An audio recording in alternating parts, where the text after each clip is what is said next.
thedailymass.com. Experience the Roman Catholic Mass from historic St. Louis Cathedral every day on thedailymass.com. His love, anywhere in the world.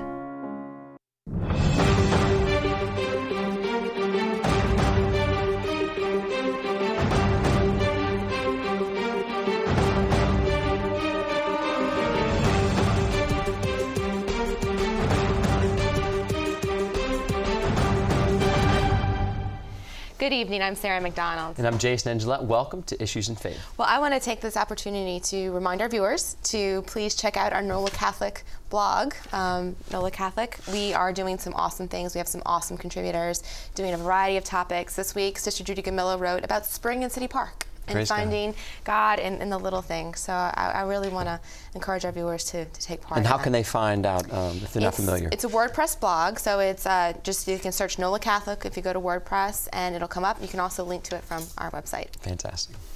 Well, Pope Francis has reaffirmed the importance of responding decisively and swiftly to the problem of sexual abuse of minors by clergy.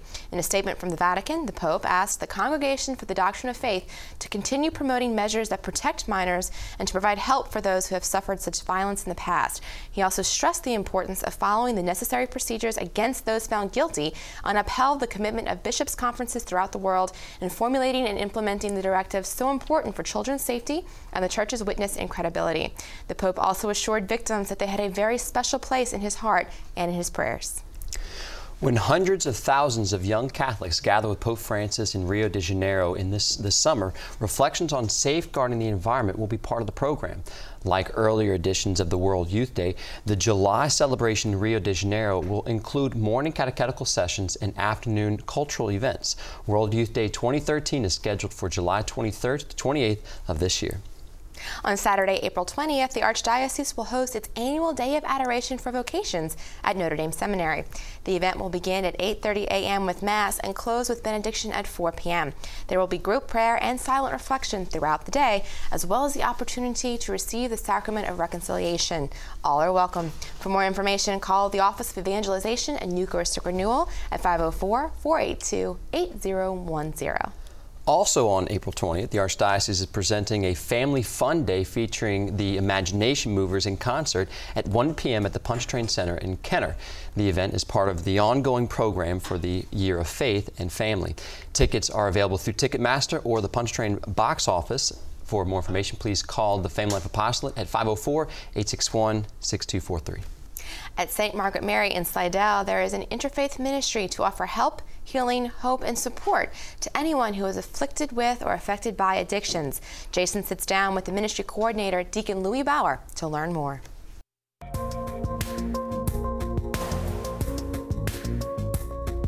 Well, Deacon Bauer, thank you so much for being with us this night. And please share us about the ministry and how it got started at St. Margaret Mary. Well, it began in 2011. I had gotten a group together to try to find out how we can overcome the stigma of keeping addiction quiet in the families. It affects so many families. I originally got started when I was assigned to Bridge House during my clinical pastoral training to become a deacon. And there I realized that this is why I was made, to help find help, healing, and hope for those people that are suffering from addiction. So when I was brought to Slidell at St. Margaret Mary Church, and also as chaplain at Southeast Louisiana Hospital, I saw in depth more and more of the hurt that was in most families. And a lot of times people will not talk about it because it's so hurtful, so shameful that they keep it to themselves. They feel imprisoned, locked up with it. So what I heard of was a ministry called a SAM ministry, a substance addiction ministry, that began in Palm Beach, Florida in 1998. Spoke to a gentleman that began that. He came in 2011 to Slidell, and he helped us to begin this ministry. What we do is we have 2 meetings a month. The first meeting is to bring education. One of the tiers of this ministry is education. It's also prevention, referrals, and support. With the education aspect, most people don't know what addiction is. They don't know why my loved one can't stop or why I can't stop. Rather than go seek help, they try all different ways, or they switch to another drug if that's not doing it. Or so this is more to educate the people of what addiction really is.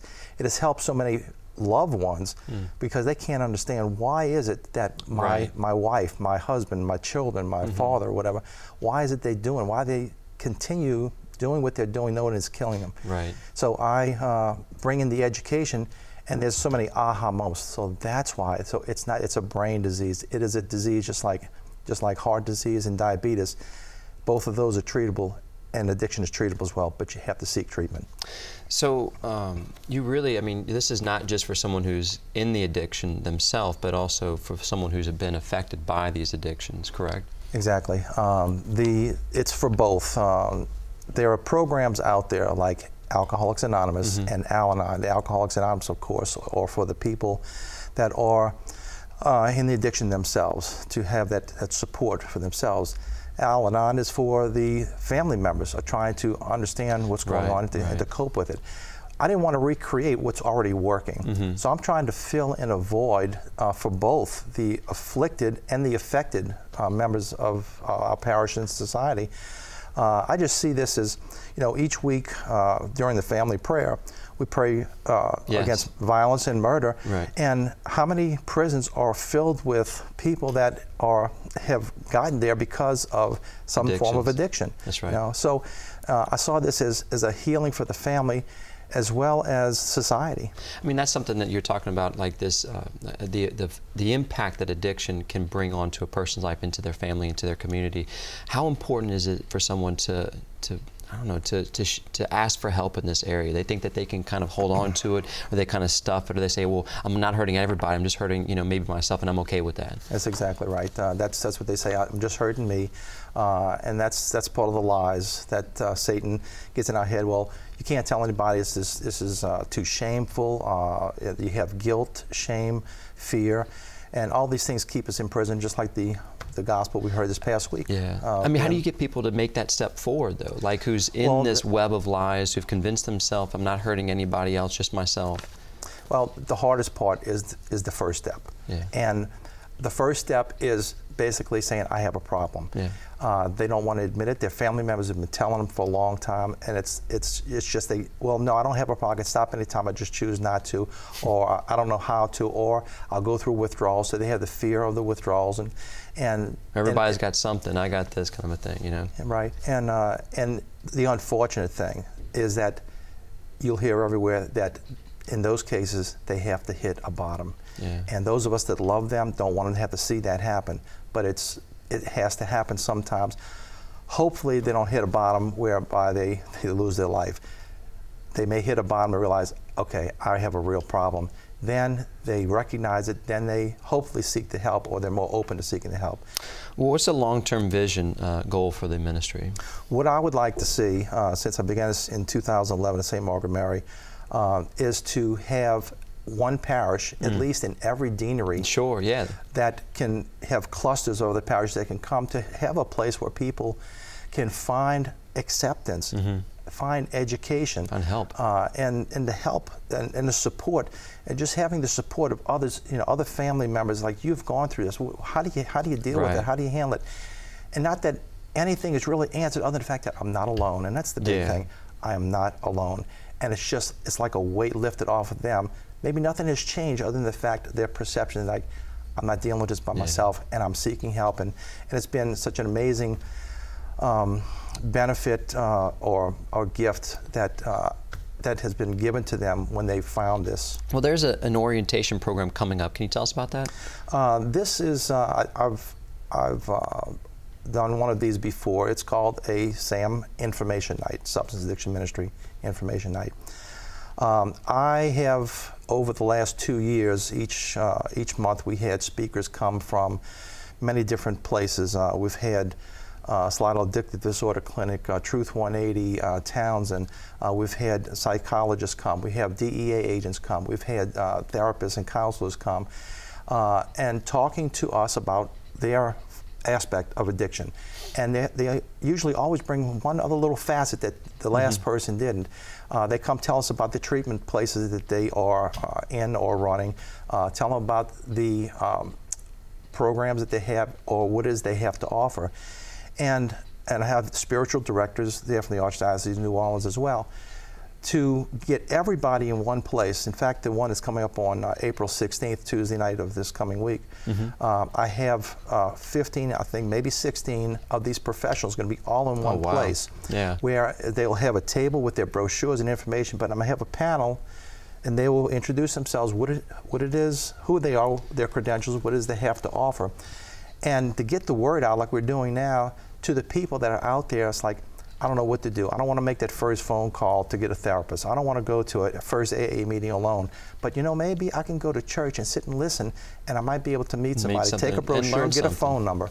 And then now, with this is going to be not just for people who maybe might know someone who is addicted, but also to someone who knows a loved one. And it sounds like a pastor, minister. It sounds like this is a great opportunity for a lot of people. Thank you for all that you're doing, and please continue to keep us informed, and we'll hope to keep the people informed. So thank you so much for being with us. Thank you very much, Jason, for having me. Again, the upcoming Substance Addiction Ministry Information Night is this Tuesday, April 16th at 7 p.m.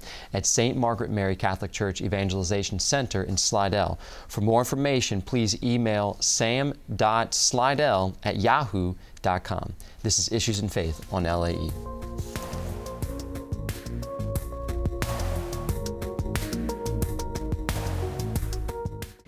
The grief and loss resulting from an abortion can be overwhelming. Many women and men need a safe place to heal. The Woman's New Life Center is that place. We treat each woman and man with the utmost respect and dignity. We offer individual counseling and referrals to post-abortion retreats that offer a psychological and spiritual approach to healing. Call 504-831-3117 or visit womansnewlife.com. It's happening in schools and schoolyards. A timeless tradition is rekindled with every new class, in every new face. In Louisiana Catholic schools, learning goes beyond textbooks and testing. Students are embracing faith, values, leadership skills, and of course, a classic history of academic excellence. Invest in success. Louisiana Catholic Schools, a class of their own. Imagine America's largest stage, dark. Or the nation's biggest schoolhouse, empty. Or the greatest library of documentary programming, closed forever. It could happen if funding for PBS is eliminated. Find out more about the threat to PBS at 170millionamericans.org.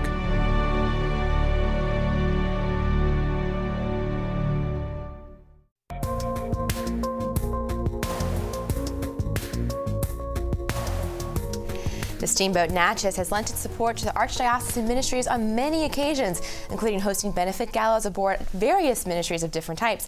And joining us tonight to talk to us a little bit more about the Steamboat Natchez and make up a delicious recipe for us are Adrienne Thomas, Director of Marketing and Public Relations for Steamboat Natchez, and Chef Joey Labella. Thank you so much for being with us this evening. Thank you. Well, Chef, I want to start with you. Tell us a little bit about what we're going to be making tonight. What we're going to do is it's a menu item that's off of our new catering packages. It's called pork loin alla matriciana. It's basically kind of reflective of my Italian heritage and where I came from. My dad started as a butcher, so did I.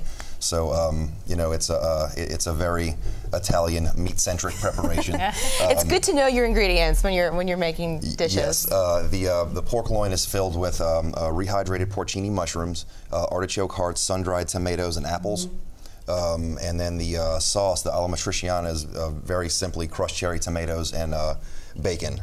Bacon. I like that. I like that very much. Well, I'm going to let you go ahead and get started on our preparation. I'm going to turn to you, Adrienne, and ask a little bit about what has been some of the involvement that Steamboat Natchez has been with the Archdiocese, has done through the Archdiocese. Well, our CEO, Gordon Stevens, has been very active with the Archdiocese for many years. So we have done a number of fundraisers, special events on the boat. Probably the most recent one was the Catholic Heritage Foundation, their fundraiser, but we've worked with the Sisters of Holy Family for many years.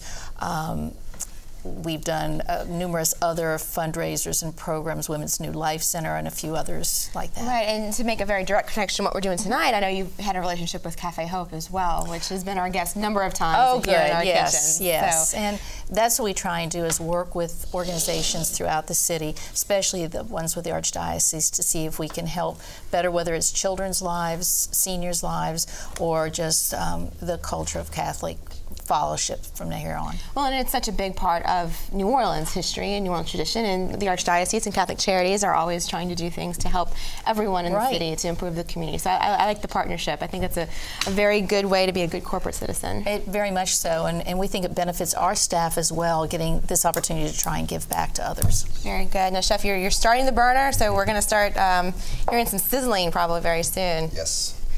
So that is some thick cut bacon, probably not what most of us work with at home. Any bacon will do for the sauce. Like I said, the sauce is very simple. I'm fortunate enough to have a prep cook and a great sous chef, actually. We cured this bacon in-house, and we actually smoked it on the wharf. Wow. Yeah, it's really torture for people walking by. I was going to say, that must be a very different scent for the French Quarter. Yeah. I like that. You can imagine going for a morning jog, you know, on this breakfast. Bacon. So you're going to get this sauté down and let those greases come out. We're going to render the fat out of it, and then we're basically just going to cool it off with the crushed cherry tomatoes. It's a very simple dish. You know, it's a really rough cut on the bacon. We crush the cherry tomatoes by hand, and a little bit of Italian sea salt and crushed red chilies. Very nice. Now, you were telling me, you said you smoked the bacon on the wharf, but you were telling me you work in a very small kitchen. Yes. So that goes for everyone at home who thinks their kitchen is just too small to work with. That's not the case, because you're doing it. Yeah, it gets to feel like you're cooking in a closet sometimes, but you know, it's not too bad. We you know, we have to suck in when we pass by, but that's important. Well, and you guys are going to be making this. You said this was part of your catering menu, but there are some activities going on for French Quarter Fest coming up this weekend as well. Absolutely, and we're right in the heart of French Quarter Festival, because we're at Toulouse Street and the Mississippi River near Jack's, and so the festival just surrounds us, and so we're really excited. We've been a part of it for years. A number of us have been you know, very active with the organization doing it, and this year we're especially honored that the two top sponsors, the title and presenting sponsor for French Quarter Festival, will be using the Natchez as hospitality for their guests on Saturday and Sunday. Very nice. So it'll be wonderful, and Joey's crew, they're doing a fabulous menu, you know, for these special people. And you also have, after French Quarter Fest, once we get through that wonderful free festival for everybody here in New Orleans, you have a Family Day coming up. Right. And that is so good for us within the Archdiocese. We're promoting the Year of Family and Faith. We want to encourage people to get into the kitchens, cook with their families, eat with their families. Tell us a little bit about Family Day, though I know it's still it's a ways away a little bit. It comes in June, the beginning of June, and we really do it to encourage families, local families, whereas we're usually a lot of tourists. In this case, really encouraging local families to bring their children out, spend a couple hours with the children away from TVs, away from all of that type of thing. Ride the boat. We have child entertainment. Joey prepares a child-friendly menu for them, and it's just an opportunity, and we really encourage people to just spend it. Any age child enjoys it. So it's a good, safe, wholesome place to take your family. Very good. And as we're talking about family, you were telling us before we got started that your son gets in the kitchen with you or inspires recipes for you as well. He's an old hand at this point. Yeah. He picks herbs, can peel garlic, all kind of stuff. So how old is he? He's 6 now. Very good. See, you know, families can get in the kitchen and cook. My 2-year-old gets on a step stool and wants to stir, stir, stir, mommy. Stir, stir, stir, mommy. Stir, stir, stir. He wants to stir. So, how are we doing with this bacon? It smells really good. I really wish everybody could smell what's going on here in our kitchen, and I hope you can hear the sizzle of the bacon, because there's nothing like that sound in the morning. Yeah, it's a good thing to wake up to and also to come home to at dinner time. And it really is. When you're cooking with bacon, it's like this dish, for example. We can feature this on a brunch menu, not only dinner, especially with the flavor profile of tomato and bacon. I mean, it's synonymous with breakfast. Right. And we've done a couple of brunches on the Natchez so far. We did one for Easter. It went over great. We're doing one for Mother's Day, and speaking on the family part, we do get a lot of families that gather around for those special occasions. Sure. Yeah, it's really nice. Very good. Well, Chef, we are going to be getting close on time, so why don't you show us some of the ingredients that we have in the... This is what we've stuffed our pork loin with. Okay, it's sun-dried tomatoes. We have porcini mushrooms that have been rehydrated in white wine. Those are some Fuji apples that I've dried in an oven, and some artichoke hearts. The point of using the dried ingredients is that when the pork loin comes together, it kind of rehydrates them all and flavors all mesh, and that's when it gets good. Good, yummy. Now we're So just about ready for here. tomatoes? Yep. Be careful. All right. This is why you wear aprons and chef's jackets in the kitchen. True. Whoa. Okay, I hope y'all can hear that, because this is fun. I'm not brave enough to get that close to the hot bacon as it sizzles and cooks down. I'm going to go ahead. Is it okay if I lift this up so we can show everybody the finished product? Take that. Can we see? Thank you, Adrienne. So this is our finished product. It is browned and golden. About how long do you put this in the oven for after you butterfly the pork loin? What I like to do is turn the top broiler element on and hit it for about 10 minutes just to get a color and kind of seal it. Okay. And then you want to go for at 350 for about 15 minutes a pound. Oh wow. Okay. And that's the best guideline to give people is cooking time per pound. Very good. And you've obviously you butterflied the pork loin, stuffed all of those wonderful ingredients in, tied it up, got it in the broiler, and then you make the sauce. And you would probably suggest people put this in the oven, get that cooking. When it's close to being done, work on the sauce. Right. The sauce is, I mean, we'll be done here in a couple of seconds. Oh, see you. There you go. Those are nice fresh tomatoes. So do you use, if you're at the kitchen on the boat, would you use some of the pan drippings in the sauce as well, or would you? Oh, you can definitely. I don't want to break your concentration when you're dealing with that hot pan, but that's a good tip that I always like to use pan drippings and pan sauces and things like that. But that's nice and colorful, and that'll be beautiful as you cut the pork loin. I can imagine the color that all of this creates along with the sauces. Makes it just for a very pretty plate. Oh yeah, we're gonna do that right now. Awesome. Get your bacon. All right, we're gonna cut this pork loin so we can see what it looks like once it's stuffed. Got it. All right. Well, Adrienne, while Chef's cutting that, tell us a little bit how people can find out more about the Steamboat Nachos. They can go to our website, which is just www.steamboatnatchez.com. We have brochures, flyers out that people can, but a lot of people go online to check us out, or just give us a call, 569-1401.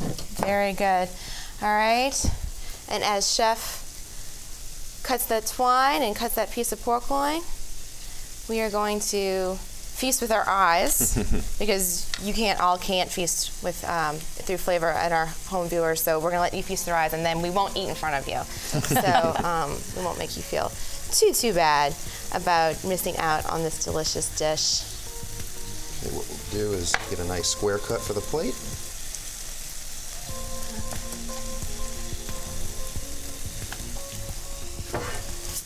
Beautiful. That looks delicious. Thanks so much, Chef. Thank you. And we'll be right back with more Issues in Faith.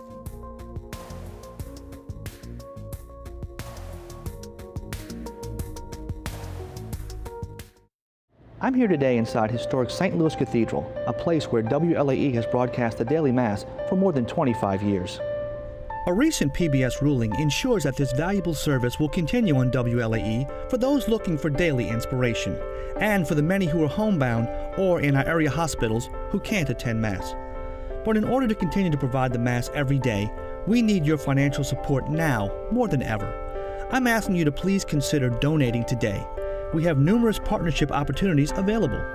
For as little as $32 a month, you can help fund the televising of the Daily Mass, a program that lifts the spirit and enriches the lives of so many of our viewers. And for a donation of $50 or more, we will send you this beautiful signed poster of St. Louis Cathedral as our gift. Please send your contributions to WLAE-TV, 3330 North Causeway Boulevard, Metairie, Louisiana 7002, or to donate online, log on to WLAE.com and click on the picture of St. Louis Cathedral. For more information on partnership opportunities, call 504-866-7411. At WLAE, we've worked hard to keep the Mass on the air. Now we need your financial support to keep it going. I know that you'll help us if you can. Thank you, and God bless.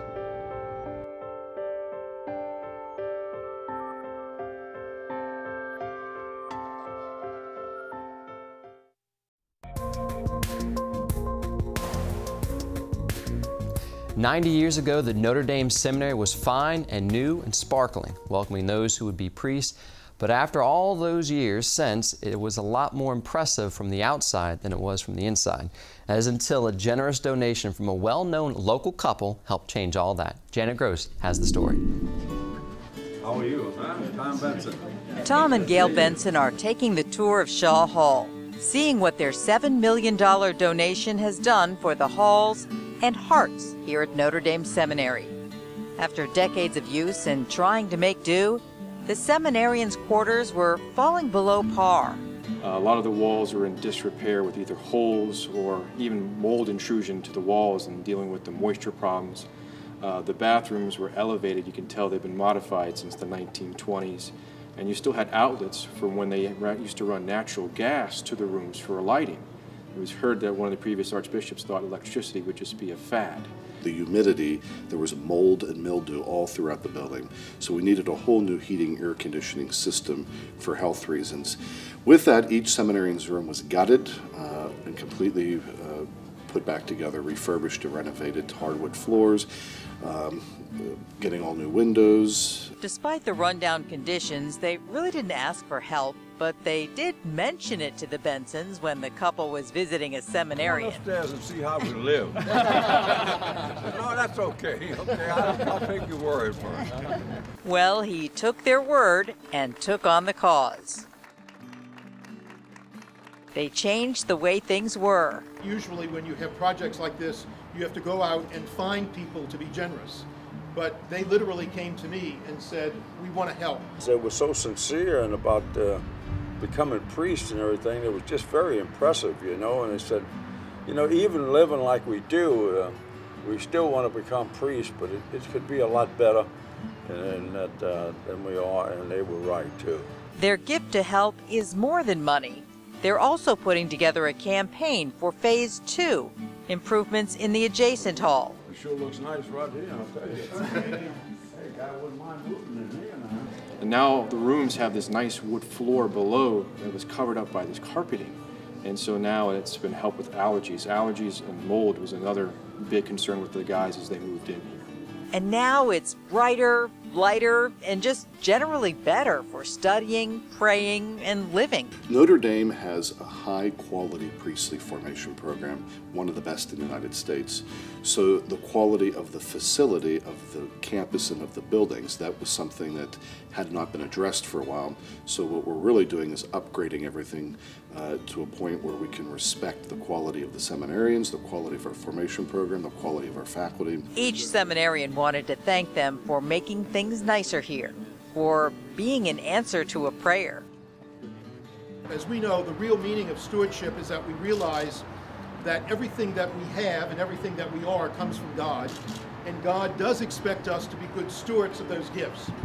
And Mr. and Mrs. Benson realize in a very profound way that what they have and who they are is gift from God. And passing that gift along has made it a little easier for these men to follow God's call. I'm Janet Gross for Issues and Faith. It's a long way from there. That's very good. Come a long way. Father Weiner says they are seeing an increase in the number of vocations, and this gift from the Bensons will certainly help house those who want to study for the priesthood. And if you have a question for us or have an idea for a story you'd like to see on air, please write to us at Issues in Faith, 3330 North Causeway Boulevard, Suite 345, Mary, Louisiana, 70002, or email us at questions@wlae.com. Plus, if you missed an episode, you can catch up online at www.archdiocese-no.org. And that's our program for this evening. For all of us at Issues in Faith, thanks for watching. We'll be back next week. Hope you join us again soon. Until then, God bless.